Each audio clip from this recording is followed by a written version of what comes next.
Hey everyone, welcome to Momentum Academy.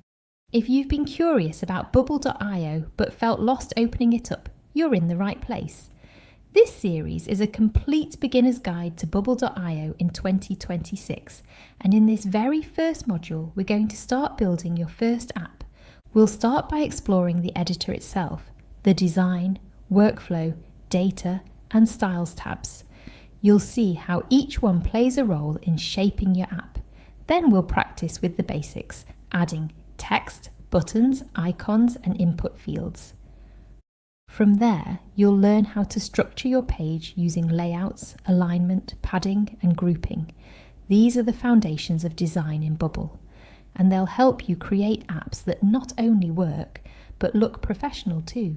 To help you follow along, there's a Figma design file linked in the description. Open it up and you'll see exactly what we're aiming to create. We are going to build this professional landing page. In Module 1, you will build the header, the hero, and the services sections. By the end of this module, you'll have your first Bubble app structure ready to go. And if you want to keep learning with us, hit subscribe so you don't miss the next steps. Join us in the next video to get started.